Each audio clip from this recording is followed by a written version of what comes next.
Hey everybody, Fred Minnick here, and I'm about to break into this right here, some Kentucky Owl, a limited edition Takumi. I'm excited to taste this, and I'm also really excited to tell you why I like this kind of collaboration between John Rea and the master blender in Japan, Yahisa Yosuke.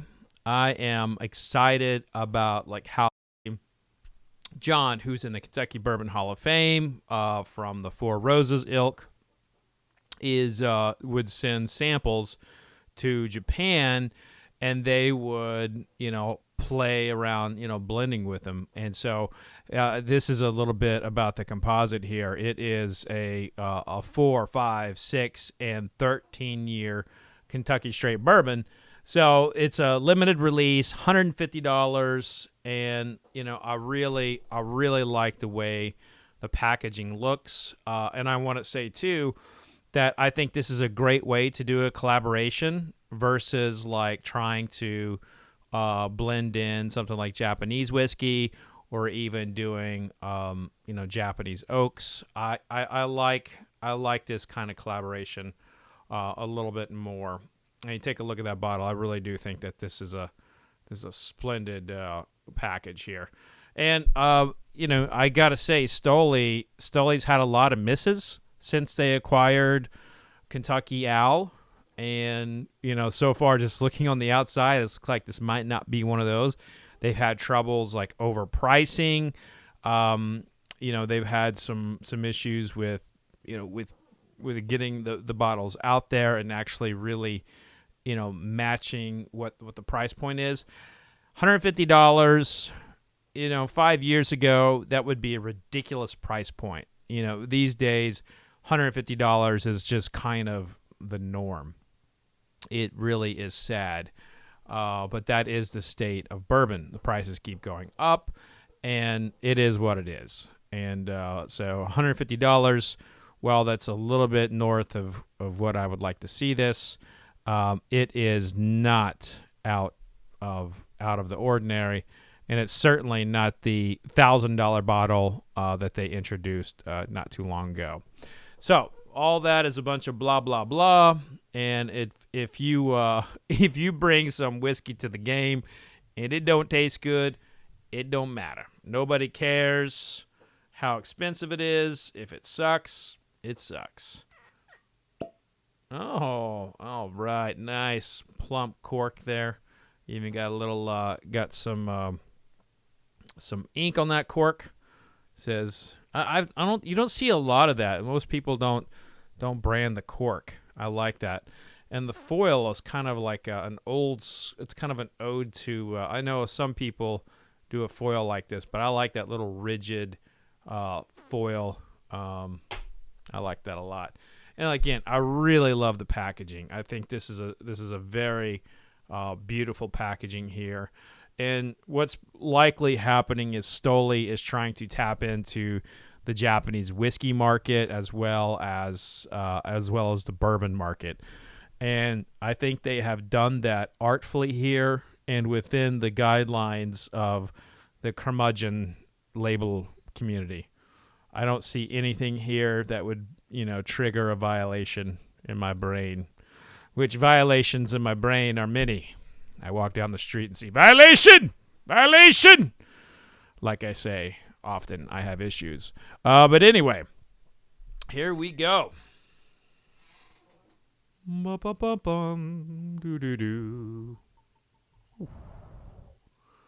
that sound. Now, the one thing I don't have for you, and I would like to know, and as soon as I get it, I will put it in the description or in the comment section. I would like to know the percentage of that composite.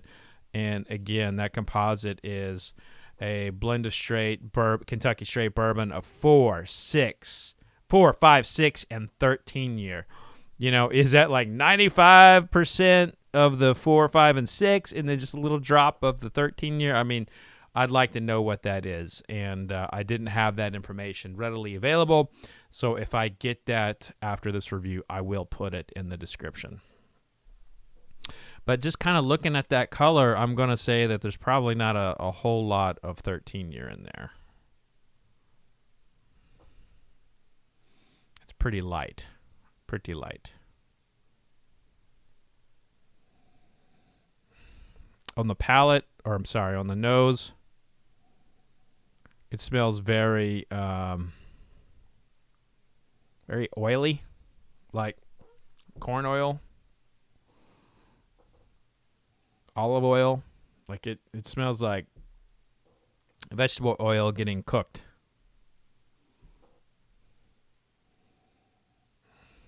And there's a little salt and pepper kind of. No, this is an entertaining nose. A little bit of rye, coming out of the toaster. Hot damn! This is a unique nose. I'm not saying good or bad. I'm just saying that this is the kind of thing that I don't typically smell. I don't typically smell vegetable oils being cooked, and then a little salt and pepper. All right, here we go.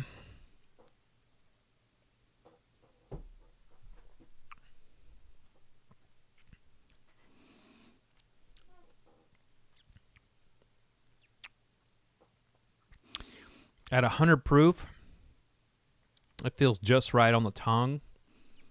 It's not hot. It's not light. It's just right there. I like that 100 proof range.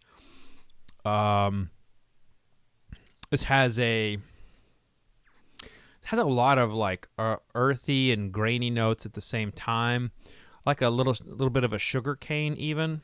Not sweet sugar. If you ever bite into sugar cane, there's a little bit of sweetness there, but there's a textural kind of earthiness to sugar cane as well.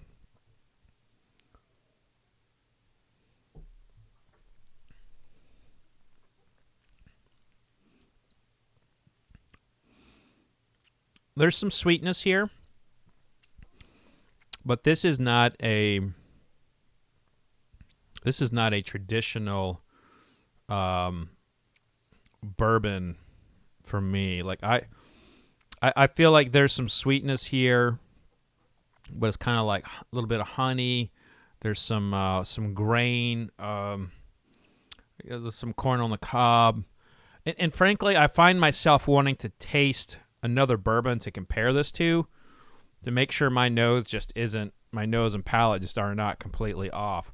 So I'm gonna grab another glass and taste something on air with you, just because my palate may be jacked today, my nose may be jacked, and I think I need to taste something just to confirm that. Hold on. Okay, so what I got for my kind of like comparative as a little Evan Williams bottled and bond, in a fresh glass. Now, bottled and bond. This is 100 proof. The Kentucky Owl Takumi is 100 proof, but in no way could it be bottled and bond. Bottled and bond must be distilled at one distillery in one distilling season, and at least 4 years old, and bottled at 100 proof. And with the amount of different things in this whiskey, I would say there's no way it could be bottled and bond. Okay, so I'm going to give this old standard $12 pour of Evan Williams bottled and bond, $12 versus $150. But at the same time, too, I'm just wanting to make sure my palate's not jacked, because I'm tasting some things in this Kentucky Owl that I do not taste in bourbon typically. It's not bad. It's not good. It's just different. And, you know, sometimes if I'm tasting like a raspberry pie and I'm thinking to myself, wow, this tastes like peaches, then I know that, you know, I've been hitting the head too hard that day and I probably need to stop eating the raspberry pie. Okay, here we go. Okay, so the Evan Williams is smelling like it normally does for me.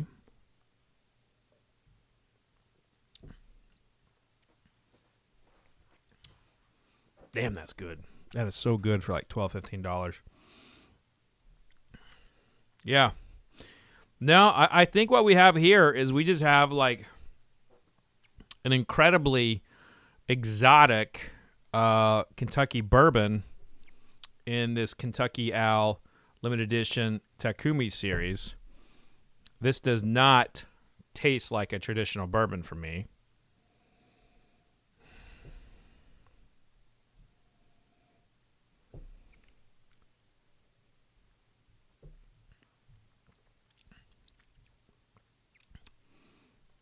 I'm going to lead with that sugarcane note.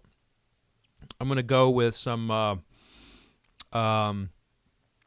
spice, some earthiness, even a little dirt. I'm even going to go with just like a hint of leather. But I'm just going to be fully put this out there. This is not for a traditional bourbon drinker. I do not think that a classical Kentucky bourbon drinker is going to like this. So if you are chasing Blantons and like you dream of tasting Pappy Van Winkle all the time, this is not for you. But if you like some of those more exotic flavor profiles, things that are kind of pushing the boundaries, I don't know what they did here with this blending ratio or what they chose to blend with. But what they created was something incredibly unique. That if I were to taste this blind, I would not think it was a Kentucky straight bourbon. I'm going to read this label here one more time, make sure I didn't miss something. On that second taste, a little bit of licorice kind of pops up.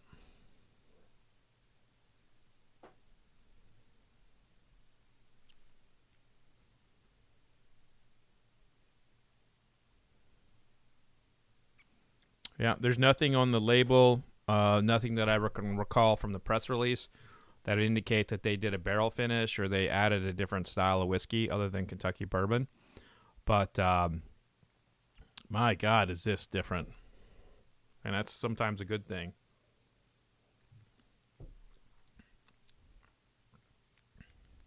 I keep tasting it because I'm fascinated by it. I am truly fascinated. That licorice note now is compounding. Like there's very little sweetness in this. Very little sweetness. But I kind of said what I said. If you are a traditional bourbon drinker, I don't think that this is for you. But if you are someone who is exploring into the American whiskey circuit, you've crossed over into some of the craft brands. You like some of the elegance of earthiness. You like a little touch of licorice. You wanna be changed up a little bit in terms of what you think of as bourbon. I think you'll definitely want to add this to your collection. But for me personally, I happen to like difference. I'm a big fan of Spirits of French Lick for that very reason. Like they have all of those grain notes in there, and Takumi hits a lot of those like exotic flavor notes that are appealing to me. But that is going to do it for this little old review. If you would be so kind, hit that subscribe button, hit the like button, tell a friend about this little but mighty channel. And I've got a lot of events coming up. I got Blind Bourbon in Washington, D.C. You'll find information on that in the description. Also, remember that I am not just a YouTuber.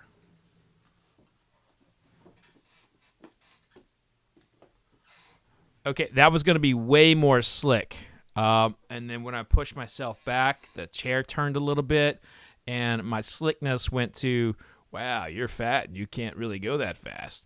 But anyway, I write books about bourbon, so check out my book, Bourbon, the Rise, Fall, and Rebirth of American Whiskey, and Bourbon Curious, a simple taster's...